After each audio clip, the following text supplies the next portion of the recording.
Oil settled at $95 a barrel after the ceasefire. That sounds like good news.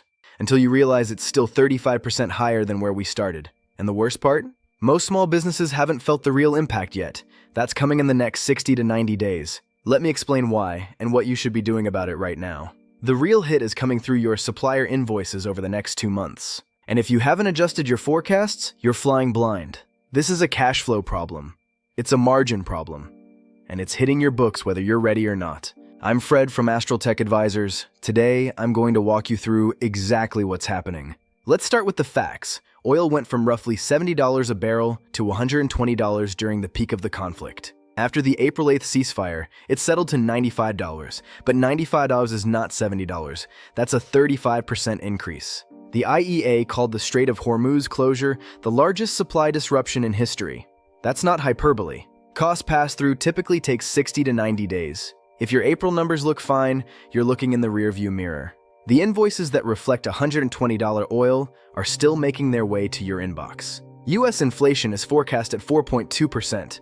GDP grew just 0.5% last quarter. These are the numbers. The IMF World Economic Outlook drops on April 14th, and the expectation is a global growth downgrade. So what does a business owner actually do? Here are 4 concrete steps. First, break out energy costs as their own line item: fuel, shipping, utilities. Get it isolated. You cannot manage what you cannot see. Get it isolated in your chart of accounts. Second, reforecast your budget. This week, run 2 scenarios, one at 95, one at 115.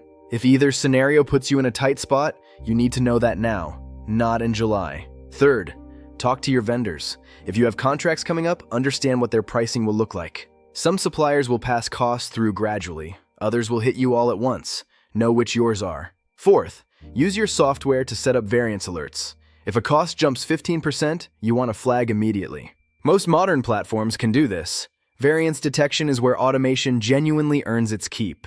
Now here's the part I find genuinely interesting, and I think you should too. While the old oil economy created a supply disruption, big pools of capital are betting on a different future. Saudi Arabia, the UAE, and Qatar have committed $2.5 trillion in their U.S. tech investments. The Humane Fund put $3 billion into XAI. Google and Saudi PIF announced a $10 billion AI hub. Foreign Policy magazine calls this buying geopolitical protection through technology investment. But as a consultant, I see this.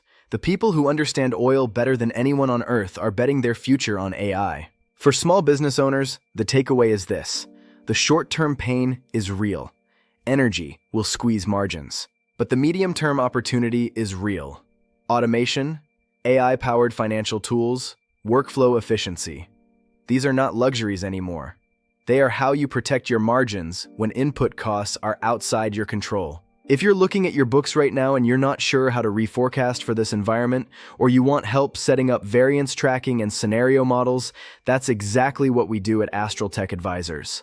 Links in the description if you want to talk. I'm Fred from Astral Tech Advisors. Subscribe for more breakdowns like this, and I'll see you in the next one.